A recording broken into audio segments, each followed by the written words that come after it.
옆 사람과 인사하시겠습니다. 아름답게 늙어갑시다. 네, 오늘 아름답게 나이 들어가는 방법에 대해서 야곱의 말년을 살펴보면서 한번 정리해 보도록 하겠습니다. 성경에는 여러 인물들이 많이 나오죠. 수십 명, 수백 명이 나올 겁니다. 그런데 그 모든 인물들이 물론 다 천국에 갔겠지만 그 마지막이 아쉬운 분들이 좀 있습니다. 대표적으로 누구를 예로 들 수가 있을까요? 젊었을 땐 괜찮았는데 마지막에 좀 아까웠던 사람이 누가 있을까요? 어떻게 알았어요? 제 원고가 유출됐나? 솔로몬입니다. 솔로몬이 젊은 시절에는 막 열방에 뭐 여왕들도 찾아오고 지혜의 가르침을 받고자 이렇게 찾아왔는데 마무리는 완전히 엉뚱한 마무리를 해버렸습니다. 결혼 동맹을 통해서 또 타국 공주들이 많이 예루살렘으로 들어왔고 그냥 빈손으로 오지 않고 우상을 들고 나왔습니다. 그래서 예루살렘이 우상 박물 회장이 돼버렸고 그리고 남과 북을 차별을 했습니다. 남과 북을 차별을 했고 그래서 솔로몬이 죽고 난 이후에 남과 북의 분열의 원인을 솔로몬이 제공하고 말았습니다. 사실 솔로몬은 젊었을 때는 되게 지혜로운 사람이었는데 나이가 들수록 굉장히 어두운 그런 어리석은 모습을 보였던 게 솔로몬의 말년입니다. 물론 이제 마지막에 극적으로 회개를 해가지고 전도서를 남겼는지는 모르겠지만 어쨌든 열왕기에서 기록된 솔로몬의 말년은 좀 좋지 않았습니다. 물론 이제 이런 얘기를 꼭 묻는 사람이 있어요. 그럼 솔로몬은 천국 가냐 지옥 가냐? 그놈의 천국과 지옥은 당연히 천국 갔겠죠. 문제는 뭐냐면 후손들이 분열과 우상 숭배 때문에 고생을 했다는 말이에요. 또 누가 있을까요? 말년에 어리석은 모습을 보였던 사람. 옛날에 우리가 야곱의 이야기를 지금 요셉 이야기를 살펴보고 있고 야곱의 이야기를 살펴봤을 때 이삭은 어땠습니까? 이삭도 사실 젊었을 때는 아버지 아브라함과 함께 모리아산에 올라갈 정도로 순종의 모습으로 나왔습니다. 그리고 제단에 누웠는데 아버지가 주기로 할 때 아버지 이러시면 안 됩니다. 이런 장면 하나 없이 순종하는 그런 모습을 보였습니다. 그래서 이삭은 마치 요셉이 예수님을 방불케 하듯 젊었을 때 이삭의 모습도 예수님을 방불케 하는 정도의 순종의 아들의 모습이 아니냐 이렇게 얘기할 정도였지만 이삭은 말년이 어땠습니까? 눈이 어두워졌고 그리고 식탐을 부렸고 그리고 가장 중요한 건 뭐냐면 하나님께서 리브가에게 큰 자가 작은 자를 섬길 것이다. 장자권을 뒤집을 것이다. 라는 걸 이미 하나님께서 계시를 하셨는데도 불구하고 리브가는 알아들었는데 이삭은 못 알아들었습니다. 그래서 이삭은 어떻게 했습니까? 에서에게 장자권을 주려고 했죠. 관습을 버리기가 그렇게 힘든 거예요. 잘 영적으로 분별을 해서 하나님 말씀을 순종하고 관습을 꽂고 하나님 나라 원리를 따라가는 것이 족장의 모습인데 마지막에 그러지 못했습니다. 그 결론은 어떻게 됐습니까? 그 에서와 야곱이 싸움이 일어났죠. 분열이 일어났죠. 몇십 년간 깨어진 형제의 모습을 보게 됐습니다. 이게 근육을 따지자면은 이삭의 어리석음이에요. 남북 분열의 원인을 따지자면은 말년 솔로몬의 어리석음이에요. 뭐 그 사람은 천국 갔냐 지옥 갔냐라고 얘기를 하면 다 천국 갔겠죠. 근데 후손들은 무슨 죄입니까? 우리가 참 중요합니다. 잘 늙어가는 게 굉장히 중요합니다. 그래서 오늘은 60대 이상을 위한 설교는 아니에요. 저도 이제 늙어가고 흰머리 장난 아니죠, 그죠? 요즘 깜짝 놀랍니다. 거울 보면서 누구지? 뭐 이렇게. 오늘날에도 사실 우리가 건강하게 잘 늙어가는 거 굉장히 중요합니다. 이 목사님들이 다 좋으신데 마지막에 홈런을 날리고 가시는 분들 가끔 계셔가지고 저 안타까울 때가 많잖아요, 그죠? 젊었을 때 정말 잘하시다가 마지막에 한 방에 다 날려버리고. 이렇게 천국 가시고 후손들은 고생하시고 이제 이런 일들이 너무 많은데 남의 얘기가 아니에요. 우리 얘기도 마찬가지고 지난주에 장례식이 있었습니다. 저희 교회 장례식은 아닌데 LG 신호회 회장님의 장례식이었습니다. 회장님의 어머님의 장례식이었습니다. 그래서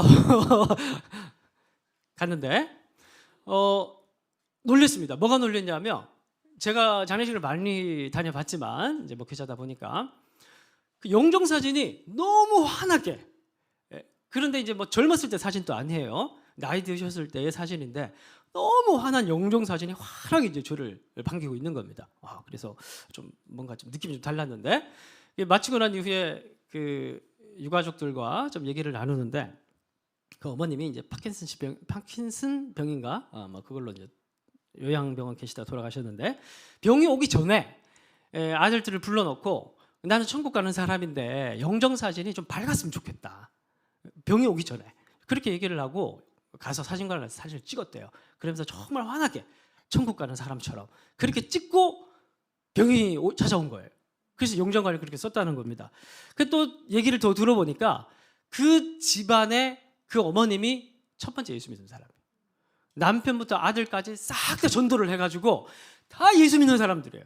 그 이제 아들은 이제 신회 회장이고, 그러면서 장례식장인데 분위기가 너무 밝아요. 그 장례식장 가보면은 어떤 이제 분명히 여기는 기독교장인데 향 피워놓고 있고, 정체성이 애매한 분들이 좀 있고, 천국 가다 멈출 수도 있는데 향을 피워놓고, 이상하게 이게 중간에 이 애매한 부분이 있고, 또 막 여기 보면 자식들끼리 또 막 유산 싸움에 막 전문용어로 나가리가 나서 막 서로 표정이 너무 어둡고, 이제 이게 참 그런 경우가 참 많은데, 안타까운 경우가 많은데, 영정사실도 너무 밝고 자손들도 다 어머니께 전도를 받아가지고 신앙이 너무 좋고, 그래서 참 뭐랄까, 참 살았을 때도 중요하지만 죽고 난 이후에 내 후손들의 모습도 나에게 어느 정도 책임이 있는 거구나, 그런 생각들을 좀 하게 됐습니다.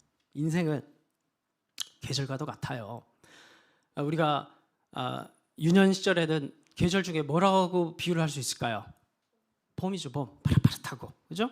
그럼 청년 시절은 낭만과 도전으로 뜨거워야 하는 계절이죠. 그러다가 우리가 청장년이 되면 어떤 계절을 맞이합니까? 가을을 맞이하죠. 각 계절마다 누릴 수 있고 계절마다 해야 되는 일이 다 달라요. 청년들이 갑자기 가을처럼 살아가면 좀 이상하잖아요, 그죠? 아이들이 막 겨울처럼 살아가면 그날의 미래가 없는 거잖아요, 그죠? 근데 청장년이 가을처럼 무르익어가고 복으로 풍성해져서 주변에 지혜를 나눌 수 있는 노인들이 사라져가고 어른들이 사라져가는 시대와 나라는 암울한 시대입니다. 교회도 마찬가지고. 그러다가 겨울을 맞이하는 게 그게 참되고 복된 인생의 사계절이에요. 오늘 놀랍게도 오늘 본문에서는 야곱이 평생을 하나님 속삭이고 그렇게 살았는데 마지막은 박수치며 떠나는 모습을 보이게 됩니다. 정말 아름다운 모습으로 야곱이 떠나게 되는데 회개를 많이 했어요. 왜냐하면 지금까지 야곱 얘기를 하면은 늘 야폭강가, 환도뼈 맞고 뼈 부러지고 늘 말썽 부리는 야곱 얘기만 하다가 오늘 이제 창세기 48장, 9장, 50장 이렇게 이어져 가는 얘기를 연구하고 있는데 야곱이 이렇게 아름다운 말년을 맞이하게 됐다는 걸 연구하면 처음 알았어요. 저도 이거 설교한 적이 없으니까 48장 가지고 이 강의 설교는 억지로 해야 되니까 하면서 저 감동을 받았습니다. 이렇게 늙어가야겠다. 오늘 그렇게 야곱의 얘기를 보면서 한번 우리가 어떻게 늙어갈지를 한번 좀 고민해봤으면 좋겠습니다. 근데 47장 먼저 볼게요. 47장 29절 띄워주십시오. 오늘 이제 48장의 본론의 얘기를 하기 전에 47장 마지막 절과 48장 마지막 절에 이 48장을 어떻게 읽어야 하는지, 그러니까 야곱이 이상한 행동을 하는데 이 행동을 이해할 수 있는 단초를 제공합니다. 자, 이스라엘이, 야곱이에요, 죽을 날이 가까움에 그의 아들 요셉을 불러 그에게 이르되 이제 내가 내게 은혜를 입었거든 청하노니 내 손을 내 허벅지 아래에 놓고, 그 다음부터 같이 읽어보겠습니다. 시작. 인애와 성실함으로 내게 행하여 애굽의 나를 장사하지 않도록. 그래서 먼저 오늘 이야기를 살펴보기 전에 앞에 맥락을 보면 야곱이 요셉을 불러다가 뭘 약속시킵니까? 지금 애굽이에요, 장소는. 나중에 내가 죽거든 반드시 내 유고를 가지고 어디로 가서 장사를 지내라? 반드시 약속의 땅으로 가서 장사를 지내라고 합니다. 우리가 구약 성경을 읽어갈 때 우리는 예수 믿고 천국 가는데, 그럼 구약 성경 사람들은 어떻게 뭘 믿고 천국을 가냐 이렇게 생각을 하잖아요. 그게 하나님 약속을 붙들면 그 예수를 붙드는 겁니다. 그렇게 이해하시면. 그러니까 야곱의 이 모습은 47장의 마지막의 모습은 천국 소망을 붙드는 장면이에요. 지금까지 생존과 성공을 붙들며 살았는데 마지막엔 뭘 붙드는 겁니까? 땅과 자손의 약속을 붙드는 거예요. 천국 소망을 붙들고 마지막을 정리하고자 노력하는 야곱의 모습이 보이고 있습니다. 49장 마지막도 보겠습니다. 이스라엘이 요셉에게 또 이르되, 이제 중간에 본론 얘기가 있고 그 다음 마지막이에요. 나는 죽으나 하나님이 너희와 함께 계시사. 그 뒤에 다 같이 읽겠습니다. 시작. 너희를 인도하여 너희 조상의 땅으로 돌아가게 하시려니와. 이 48장 얘기 앞뒤에는 무슨 얘기가 있냐면은 하나님께서 조상 대대로 언약의 족장들에게 약속하셨던 땅과 자손에 대한 약속 중에 땅에 대한 약속을 붙들고 이제는 생존과 성공에 대한 집착을 내려놓고 하나님의 약속, 그러니까 소망, 천국 소망을 붙들고 인생의 마무리를 오히려 하나님 나라에 집착하고 있는 야곱의 모습으로 마무리를 하고 있는 것이에요. 자, 이걸 이제 염두에 두고 48장을 읽으라는 겁니다. 1절. 48장 1절. 이일 후에 어떤 사람이 요셉에게 말하기를 내 아버지가 병들었다 하므로 그가 곧 두 아들, 이제 요셉 두 아들 므낫세와 에브라임과 함께 요셉이 야곱을 방문을 합니다. 2절. 어떤 사람이 야곱에게 말하되 내 아들 요셉이 내게 왔다 하매 야곱이 어떻게 태도를 합니까? 힘을 내어 침상에 걸터 앉습니다. 자, 요 모습은 이제 제가 앞뒤에 세팅을 했죠. 지금 야곱은 어떤 상태다? 그 옛날 야곱을 보지 말라고. 이 48장의 야곱은 천국 소망을 향해서 이제 마음이 거기 다가 있어요. 이제 내가 주님을 곧 본다. 내가 이제 하나님을 만날 테니까 이제 나는 뭘 해야 된다? 아름다운 마무리를 해야 된다. 아름다운 마무리는 뭐예요? 하나님께서 약속하신 그 일에 내가 할 수 있는 최선을 다하고 나는 주님을 만나겠다. 이제 그런 태도라는 말이에요.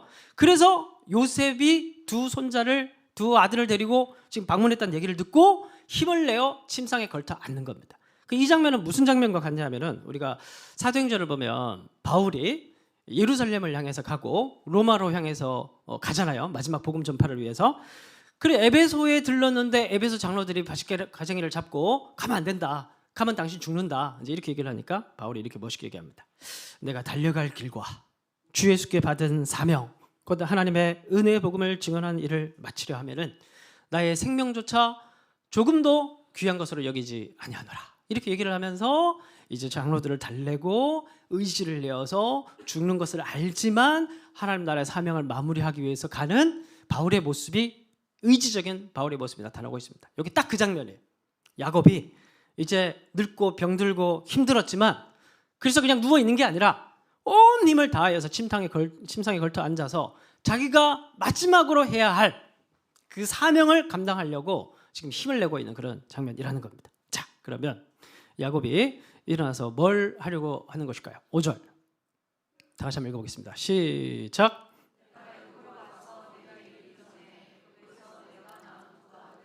에브라임과 므낫세는 내 것이라 루벤과 시므온처럼 내 것이 될 것이요. 자, 무슨 말인지 이해가 되십니까? 요셉의 두 아들 에브라임과 므낫세를 데리고 왔는데 이 두 아들을 뭐라고 얘기를 하냐면 이 두 아들은 내 것이다. 그러니까 손자인데 아들로 올리는 거예요. 손자인데 아들로 올리고 루벤과 시므온처럼 이 두 손자가 내 아들처럼 될 것이다. 이렇게 얘기를 하죠. 루벤은 장남입니다. 첫째. 시므온은 둘째입니다. 그러니까 12명의 아들이 있으면 이걸 그대로 뒤로 다 미루는 거예요. 그리고 뒤에 있는 요셉의 두 손자를 빼서 앞에 첫째, 둘째 다 갖다 놓는 거예요. 요 얘기를 지금 하고 있는 겁니다. 이유가 뭘까요? 7절. 내게 대하여는 이제 이 맥락에서 왜 이런 일을 하는지 지금 얘기를 하고 있습니다. 야곱이 내가 이전에 밧단에서 올 때 누구 얘기를 합니까? 라헬이 나를 따르는 도중 가나안 땅에서 죽었는데 그것은 에브라까지 길이 아직도 먼 것이라 내가 거기서 그를 에브라길에 장사하였다 라고 얘기를 하면 갑자기 라헬 얘기를 합니다. 그러니까 라헬이 이 레아보다도 훨씬 빠르게 요절을 했거든요. 굉장히 일찍 죽었습니다. 에브라 온 길 가는 게 갑자기 죽었어요. 이제 그 얘기를 하면서 지금 이 두 손자를 장남과 차남의 첫째와 둘째로 올리는 지금 이 얘기를 하고 있습니다. 그래서 지금 잘 따라오셔야 돼요. 네. 지금 정신도 매나 지금 무슨 얘기인지 하나도 모릅니다. 그래서 지금 무슨 얘기를 하고 있냐면 어떤 사람들은 이 7절을 보면서 야곱이 아직도 라헬에 대한 집착을 버리지 못했다. 그러니까 왜 지금 이 라헬을 얘기하는 지금 설명하는 겁니다. 아직도 야곱이 라헬에 대한 집착을 버리지 못해서 요셉의 두 아들을 첫째와 둘째로 놓으면서 요셉에게 편애의 뭔가를 베풀고 있구나. 이렇게 생각을 하는 사람이 있단 말이에요. 근데 지금 그게 아니라는 뜻에서 제가 앞에 47장 마지막 절과 48장 마지막 절을 얘기를 한 겁니다. 그게 아니고 지금 야곱이 그런 편애 때문에 요셉의 두 아들로 올린 것은 아니고 4절. 이게 핵심입니다. 4절. 이 이유가 뭐냐 하면 내게 이르시되 내가 너로 생육하고 번성하게 하여 내게서 많은 백성이 나게 하고 내가 이 땅을 내 자손에게 후손에게 주어 영원한 소유가 되게 하리라. 누가 이 말씀을 했다는 거예요? 하나님이 야곱에게 베델에 있을 때 이 얘기를 했다. 이제 이 얘기를 하는 겁니다. 자, 하나님께서 아브라함에게 약속하신 두 가지 약속이 뭐예요? 족장들에게 하신 약속이. 첫 번째, 땅. 두 번째, 자손. 48장 앞뒤에 끝까지 붙들고자 하는 야곱의 천국의 소망의 내용이 뭐였어요? 땅이었죠. 그죠? 그러면 남은 한 가지가 뭐예요? 자손이에요. 그래서 요셉을 불러가지고 내가 죽더라도 이 내 해골을 반드시 약속의 땅으로 데려가라. 이 말은 무슨 말이냐면 약속의 땅에 대한 사명을 감당을 하는 거죠. 그리고 나머지 한 가지가 뭐냐면 자손이에요. 이 자손에 대한 하나님 나라의 협력과 사명과 완성을 야곱의 입장에서 어떻게 할 것이냐에 대한 맥락이 48장이에요. 자, 그런데 그 방법이 뭐냐 하면은 요셉의 두 아들을 자기의 손자를 첫째와 둘째로 올리는 일이라는 겁니다. 자, 그러면 일단 물리적 결과가 어떻게 되겠어요? 요셉을 빼고, 요셉 지파 없죠. 뭐 이 정도 상식은 다 있으시죠. 요셉 지파 없어요. 요셉 지파 대신 므낫세 지파와 에브라임 지파 들어보셨죠? 그러니까 아들을 요셉을 빼고 이 두 손자를 집어넣으면 몇 개의 지파가 됩니까? 13지파예요. 원래 13지파입니다. 근데 왜 우린 12지파라고 얘기할까요? 레위를 빼죠. 이 정도의 역시 동그라미. 이 레위 지파를 떼서 나중에 출애굽 이제 6월절 그 때문에 내가 너 장자 살렸으니까 너 하나 바쳐야 되지 않겠냐. 그럼 레위를 바쳐라. 레위를 빼가지고 제사장 가문으로 만들고 12를 세팅을 합니다. 원래는 13지파예요. 그러니까 자손의 번성을 위해서 야곱이 어떻게 하면 내가 하나님 앞에 하나님 나라에 협력을 할 수 있을까? 이 약속을 위해서 고민을 하다가 선택을 한 게 뭐냐 하면 지파를 늘리는 거예요. 이게 첫 번째 이유예요. 근데 이것으로 끝나는 게 아닙니다. 여러분, 지금까지 창세기 이야기를 많이 살펴봤거든요. 아브라함 이야기도 살펴봤고 야곱의 이야기도 살펴봤고 이제 요셉의 이야기를 살펴보면서 야곱 마무리를 하고 있는데 창세기에서 계속 이어지고 있는 어떤 하나님 나라의 원리가 있지 않습니까? 하나님께서 일을 하실 때 반드시 이 원리를 따라서 일하는 거. 그쵸? 뒤집죠. 하나님께서 계속 뒤집습니다. 첫 번째 오늘 주인공인 야곱 같은 경우에도 어떻게 뒤집습니까? 아까 앞에서 얘기를 했죠. 리브가에게 복중에 있을 때부터 뒤집어질 것이다. 큰 자가 작은 자를 섬길 것이다. 이걸 하나님께 계시로 이미 주셨어요. 그래서 에서가 아니라 하나님의 장정권은 언약은 어디로 흘러갑니까? 야곱으로 또 흘러가죠. 자, 그럼 야곱 봅시다. 야곱에게 몇 명의 아들이 있습니까? 12명의 아들이 있죠. 12명의 아들들 중에서 아내가 4명이에요. 4명인데 레바논 가면은 아내가 4명인 사람 많아요. 같이 갑시다.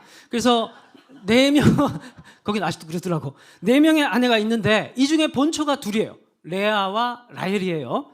자, 그런데 12명의 아들들 중에서 레아의 아들이 몇 명일까요?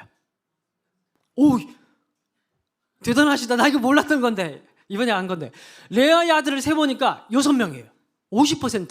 근데 여러분, 이 야곱의 아들들이 12명 이렇게 많이 생긴 이유가 뭔지 아십니까?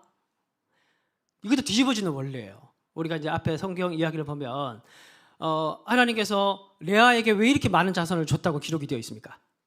레아가 사랑받지 못함을 보시고. 그러니까 야곱이 라헬만 사랑하는 거예요. 그러니까 하나님께서 라헬의 태를 닫아버리십니다. 그리고 사랑받지 못하는 레아를 보시고 레아에게 계속 아들을 주시는 거예요. 첫째 루벤, 두 번째 시므온, 셋째 누구죠? 레위, 넷째 유다 이렇게 나옵니다. 맞아요. 그러니까 이렇게 근데 첫째, 둘째, 셋째가 나올 때마다 계속해서 반복해서 말하는 게 뭐냐면 레아가 이제 내 남편이 나를 사랑할 것이다. 계속 고백을 합니다. 그러다가 넷째 유다를 줬을 때 레아가 뭐라고 고백하냐면 내가 이제는 저 썩을 남편 내가 이제 보지 않고 이제 내가 여호와를 찬송하리로다. 그러면서 유다라고 이름을 줘요. 그 유다 이름이 찬송하리로다, 고백하리로다 이런 뜻이에요. 그러면서 레아가 하나님의 사랑을 하나님의 어떻게 일하시는지를 깨달으면서 얘기가 이제 끝나는 그런 장면이 나옵니다.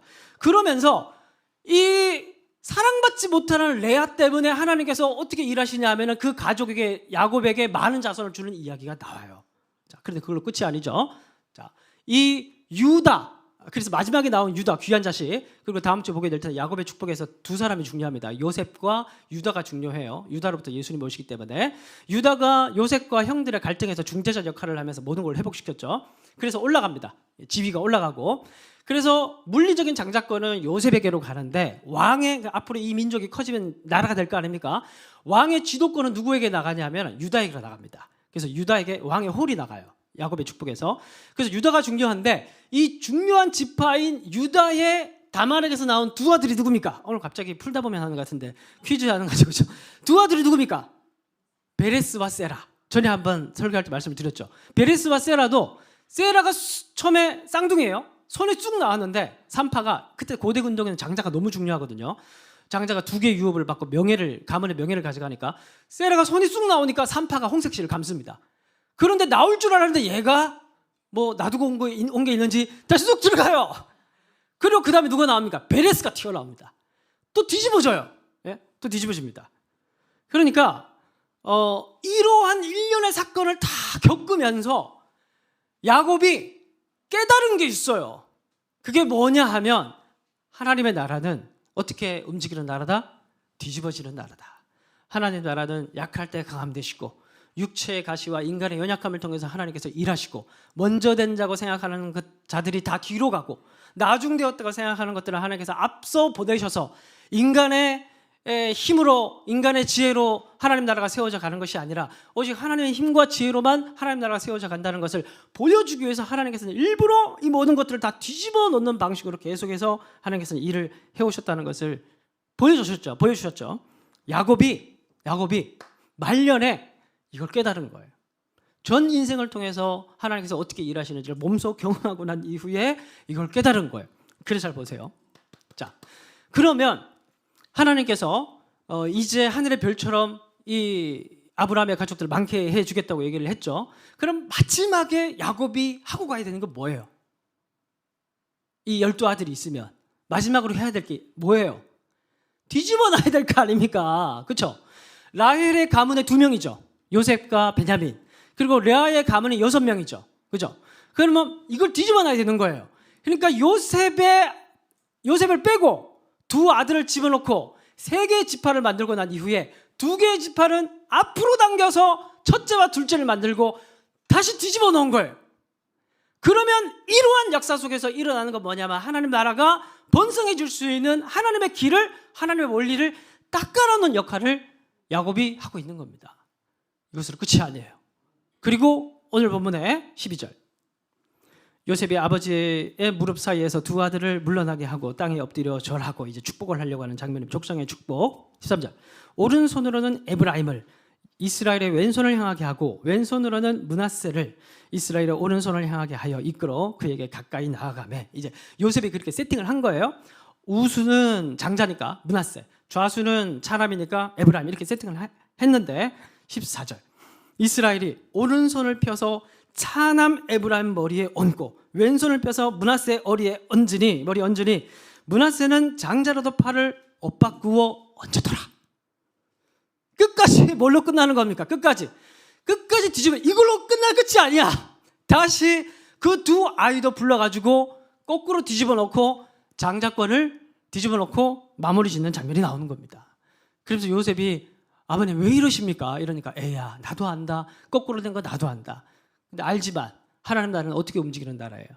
뒤집어지는 나라라는 겁니다.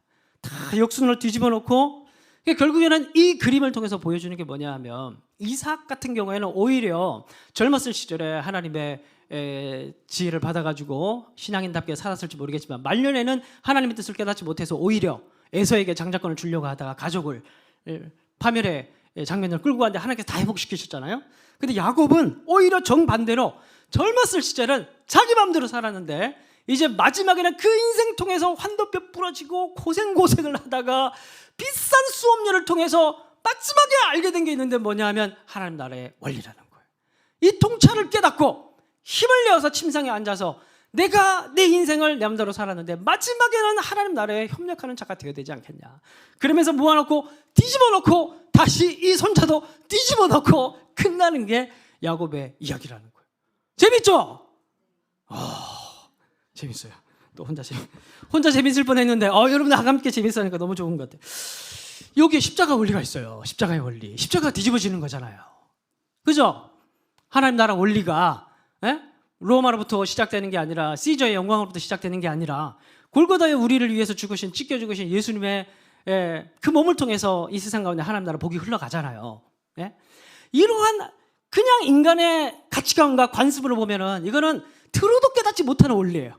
아무리 들어도 인간의 힘과 능력과 지혜로 솔로몬의 영광으로 움직여지는 게 당연한 거지라고 생각하면서 나도 모르게 이 세상의 관습 속에 찌들어가는 게 인간의 몸이에요. 나이가 들어갈수록 오히려 그 고집은 더해져 갖고, 그러나 이 야곱은 오히려 마지막에 정말 그 영혼과 마음이 부들부들해져서 하나님의 나라의 원리를 깨달아서 마지막에 하나님의 뜻에 너무나 합당한 그 축복을 내려주면서 다 뒤집어놓고 하나님께서 마음껏 일하실 수 있도록 그 길에 협력하며 떠나는 야곱의 모습을 보고 있는 것입니다. 이게 진짜 아름다운 노년의 모습이라는 거예요. 저는 이제 가을이 되면 강화도가 늘 생각이 나요. 강화도를 가보면 왜 생각이 나냐면, 강화도는 이렇게 땅이 오르막길보다 평평한 평원이 많거든요. 근데 거기는 정말 끝없이 가을에 이 구릿빛 곡식들이 쫙 끝을 모르게 쫙 펼쳐져 있었던 그 누런 이삭들의 아름다움이 저는 한번 매료됐던 적이 있습니다. 제가 되게 F 성향이 좀 있어요. F가 40, T가 60. 그래서 이렇게 막 정말 그 아름다웠던 그 강화도 풍년의 그 모습이 저는 아직도 늘 기억이 납니다. 여러분, 민족의 복과 교회의 복과 가문의 복은 이런 정말 아름답게 잘 익은 어른들이 있을 때 그때 진짜 복을 받는 거예요. 우리가 잘 읽어갈 때, 잘 익어갈 때 정말 우리의 밭은 진정한 풍년을 누릴 수가 있는 것이에요. 여러분, 오늘날 얼마나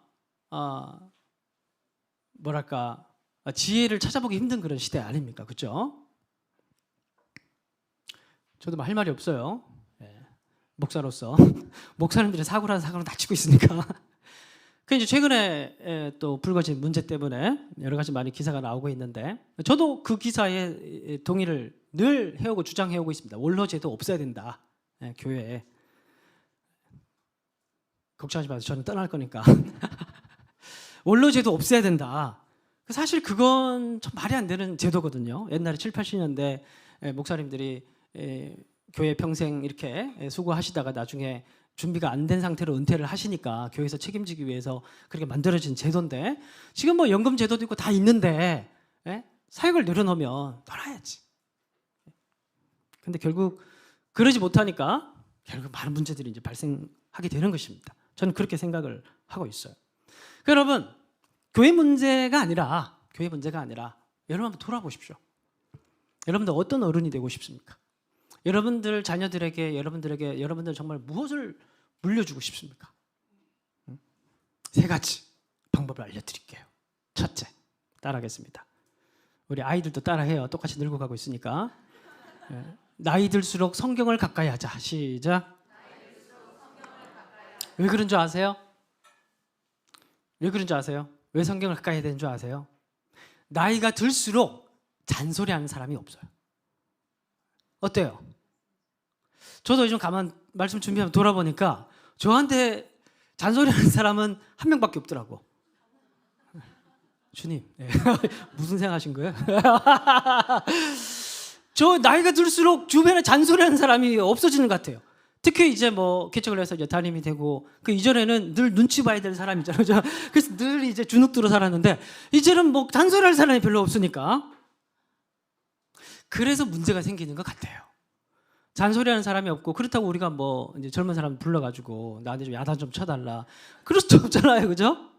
그러면서 계속 시간이 가고 나이가 들어가고 옛날 경험만 의지하고 살아가니까 고집만 세지고, 이제 옛날의 가치관 그대로 가지고 있으면서 시대가 변하고 있는데 사람들에게, 후손들에게 좋은 얘기도 못하고, 그래서 여러분 나이가 들수록 가까이 되는 게 뭐냐 하면은 독서예요. 독서. 그리고 가장 좋은 독서는 뭐냐 하면은 성경을 가까이 하는 것입니다. 정말입니다, 여러분. 성경 365. 예, 정말입니다, 여러분. 나이가 들어갈수록 오히려 젊으신 분들은 성경을 읽으면 일단은 막 지금 이제 용광로처럼 막 타오르는 그런 삶을 살아가고 있기 때문에 오히려 그 안에 진짜 인생의 지혜를 녹여서 자기에게 뭔가 본질을 발견할 만한 그런 눈이 열리지 않을 수 있어요. 근데 이제 한 40, 50 넘어가고 하면 이제 인생 살만큼 살았잖아. 쓴맛 다 경험하고, 예? 이제 사람도 못 믿고 나도 못 믿고 이제 내일 죽어도 주님 만날 수 있겠다는 생각 가지고 살잖아요. 예? 이때 우리가 말씀을 펴서 계속 주님의 훈계를 받고 우리 마음속에 정말 계속해서 하나님께서 무엇을 원하시고 하나님의 지혜는 무엇인지를 계속해서 우리가 우리 마음을 풍요롭게 키워가야 돼요. 우리 우리 자녀들이 누구를 의지하겠어요? 또 누구를 보겠어요? 우리가 살아가는 태도로 한마디 흘려보내는 말과 마음으로 그 아이들에게 꼭 잔소리를 안 하더라도 우리 자손들이 우리의 삶의 태도와 방향들을 보면서 그냥 뒷모습만 보고 따라가는 거예요. 그래서 우리 나이가 들어간다는 것은 말씀의 인도함을 받는 어른들의 등을 보여주는 것이라고 볼 수가 있는 것이죠. 근데 그것은 단순히 해도 되고 안 해도 되는 게 아니라 계속해서 여러분들이 끝까지 해가야 될 작업이라는 거예요. 아니면 계속 고집센 영감쟁이가 되어갑니다, 여러분. 계속 고집센 할머니가 되어가고 이거는 오랜 시간 속에서 계속 화석화되어서 만들어져 가는 것이기 때문에 노력하지 않으면 안 되는 거예요. 집에 가서 꼭 거울을 보십시오. 내가 잘 읽어. 얼굴 보면 알아요. 자기가 자기 얼굴 보면 여기 지금 고집센 늙은이가 서 있다. 지금 고집센 나이 들어가는 40대 50대 중년이 지금 서 있다. 그럼 오늘도 하나님 말씀에 깨어지고 오늘도 아이처럼 주님 앞에 서 있는 그런 한 사람이 서 있도록 우리가 말씀에 늘 가까이 해야 됩니다. 두 번째 따라하겠습니다. 오늘 역사하시는 하나님과 동행하자. 시작. 오늘 15절 보세요. 15절 보시면 그가 요셉을 위하여 축복하여 이르되 내 조부 아브라함과 아버지 이삭이 섬기던 하나님 나의 출생으로부터 지금까지 나를 기르신 하나님. 야곱이 이렇게 고백하는 거예요. 나를 모든 환난에서 건지신 여호와의 사자께서 이 아이들에게 복을 주시고 있다. 이렇게 얘기를 합니다. 여러분 야곱은 이전까지는 아브라함의 하나님, 이삭의 하나님, 조상의 하나님만 붙들고 있었습니다. 근데 인생의 마지막에는 누구의 하나님이라고 고백을 합니까? 나의 출생으로부터 지금까지 함께하고 계시는 오늘 나의 하나님. 그래서 우리 조금 이제 나이가 들어가면서 늘 빠지는 함정이 뭐냐 하면 옛날 과거에 그 조에서 나눔할 때 옛날 얘기 하지 마세요. 옛날에 내가 뭐 옛날 얘기 하지만 옛날 얘기 하면은 옛날 얘기 하시는 분 따로 모아드릴게요. 제가 정말 존경하는 목사님이 있습니다. 제가 처음으로 밝히는데 제가 존경하기 쉽지 않은 사람인 거 아시죠? 정말 존경하는 분이 계시는데 김동호 목사님이라고 계십니다. 근데 그분이 이제 말씀도 되게 존경하지만 삶이 정말 이 후배 목사들에게 너무 거울이 되는 그런 따라가고 싶은 분이셔요. 그분이 이제 한참 이제 목회를 하실 때 교회가 엄청 커졌잖아요. 엄청 커졌는데 오래됐어요. 몇십 년 전이니까. 근데 당연히 교회를 더 크게 지을 줄 그때 다 그렇게 했거든. 다 교회를 더 크게 지을 줄 알았는데 은퇴를 해버리시더라고. 그리고 교회를 4개로 쪼개서 왜 그렇게 멀리서 오냐. 그래서 전국 팔도에 가까운 수도권에 4개 흩어가지고 4개 교회를 세웁니다. 그래서 자기는 어느 한 교회에서 목회를 하면 또 올 거 아니에요. 그냥 은퇴를 해버리셔요. 4개를 다 찢으셔가지고.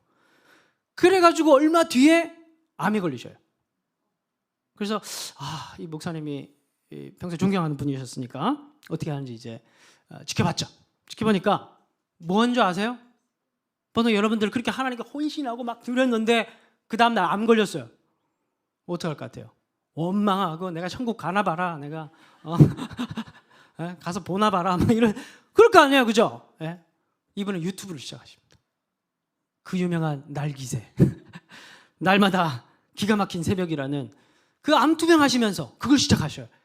이걸 극복하고 이겨내는 그 과정들을 말씀을 통해서 녹아내면서 후손들에게 전하고 싶다고 그 투박한 핸드폰 앉혀놓고 얼굴이 크게 나와가지고 지금 30만 넘어가면 30만.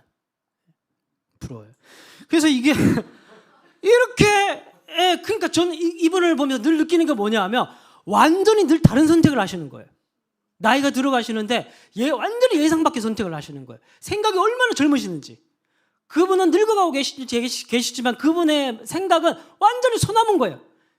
나이가 젊다고 그 사람이 젊은 게 아니에요, 사실은. 그러다가 최근에 또 뭐 한가 한번 봤거든요. 예? 최근에 설교 준비하면서 이제는 뭐 하시는지 봤거든요. 최근에 뭐 하시냐면, 여러분 그 개척교회나 아니면 이제 농촌교회나 목사님들이 부교육자들이나 뭐 없잖아요, 그죠? 그냥 평생을 그냥 계속 주의를 지킵니다. 보통 이제 큰 교회는 뭐 5년, 6년, 7년 이렇게 되면 안식년이라고 해서 3개월이나 6개월 이렇게 쉬고 오시라고 뭐 이렇게 휴가를 길게 주십니다. 그래서 이분이 이제 이걸 보다가 일반 이제 개척교회, 농촌교회는 이게 안 되니까 후배들 중에 강제로 불러 설득시켜서 사모님과 여행 보내버리고 자기가 한 달 동안 그 농촌교회 가가지고, 예? 여러분 저도 이제 만약에 한 달 쉰다 그러면 그냥 비우면 안 되잖아. 그러면 들어오면 자리가 없을 수도 있고, 예? 그러니까 그냥 못 가잖아. 그러니까 누구를 마음에 이렇게 그래도 신뢰할 만한 사람에게 맡기고 가야 되는데, 김동원 목사님 같은 분이 오셔가지고 한 달 동안 해주면 여러분들 얼마든지 저를 기쁘게 보내드리겠죠. 예? 그러니까 그런 일을 하고 계신 거예요. 한 달 동안 거기 혼자가 사택에서 농촌에 가가지고 밥해 먹고 새벽기도 인도하고 봉고차 운전하면서 그렇게 한 달 동안 후배들을 위해서 섬기는 일을 하시더라고요. 생각이 완전 다른 거예요. 생각이. 예? 우린 나이가 들어가면은 누릴 거, 뭐 자손들에게 뭐 돈 물려줘야 되고 돈 물려주면 다 싸워요. 예? 저희 집안이 그랬어요. 예? 땅 물려주면 다 싸워요. 그거 가지고 하나도 물려주지 마세요. 다 져주고 가세요. 다 여러분 다 화난하시고 물려주지 마세요. 예? 생각이 완전 다르신 분이야. 나이가 아무리 들어도 좀 저렇게 살기 쉽지 않은데, 저렇게 아름답게 늙어가기가 쉽지 않은데, 예? 여러분 바울이 자기의 죽음을 얘기할 때 늘 사용했던 상징과 은유가 있습니다. 그게 콜로세움 비유예요. 그때 당시 그리스 체전에서 트랙이 있고 각 경주자들이 막 달려갑니다. 여러분 저쪽 끝에 결승선이 있어요. 그러면은 달려가고 있는 선수는 저 끝에 결승선이 있으면 이제부터 어떻게 해야 돼요? 선이 보이면 그럼 걸어가야 돼요? 더 열심히 달려가야 되는가? 부름의 표대를 향해 부름의 상을 위하여 달려가노라. 바울은 늘 그렇게, 표대의 상이 뭐냐면 그리스체전에서 결승전을 향해서 결승선을 향해 달려가는 선수를 얘기를 하는 거예요. 우리는 표대가 가까울수록 고집이 세시고, 표대가 가까울수록 세상에 집착하고, 표대가 가까이 올수록 오히려 자기 생각이 더 강해지는 그런 모습이 사실 너무 많은 것이 오늘 우리의 모습이 아닐까, 그런 생각을 해봅니다. 표대가 가까울수록 어떻게? 나이가 더 들어갈수록 어떻게? 더 부름의 상을 향하여서 더 뜨거워지고 더 주님의 칭찬을 받기 위해서. 그래서 여러분 바울의 이 은유에는 주님 앞에 섰을 때 여러분 아시겠지만 그리스체전에서 그 우승자들이 받는 건 돈이 아니에요. 월계가 아니지. 월계가는 그냥 이파리예요. 사투리 나왔네. 이파리는 무엇을 뜻하냐면 명예. 그래서 바울은 늘 자기의 죽음에 대한 은유를 칭찬으로 설명합니다. 주님 앞에 칭찬받기 위해서, 내가 주님 앞에 상을 받기 위해서. 이 상은 칭찬이에요. 주변에 시민들이 서 있고 황제가 월계관을 수혈하면서 영웅으로 올려 세웁니다. 그럼 시민들이 일어나서 하늘을 하는 거예요. 황제가 안아주면서 수고했다. 우리가 내일 주님 만나겠다는 그런 각오로 모든 것을 다 버리고 하나님의 나라의 사명을 위해 살아갔던 각오로 결승전이 더 가까이 올수록 우리는 최선을 다해서 더 뜨겁게 달려가야 하는 사람이 바로 우리 그리스도인들이라는 겁니다. 마지막으로 세 번째, 창세기 50장 25절 다 같이 한번 읽어보겠습니다. 시작. 요셉이 또 이스라엘 자손에게 맹세시켜 이르기를 하나님이 반드시 당신들을 돌보시리니 당신들은 여기서 내 해골을 메고 올라가겠다 하라. 누가? 요셉이 야곱이 했던 말과 똑같이 하고 있죠. 그러니까 야곱의 이런 아름다운 모습이 누구에게 전승된 겁니까?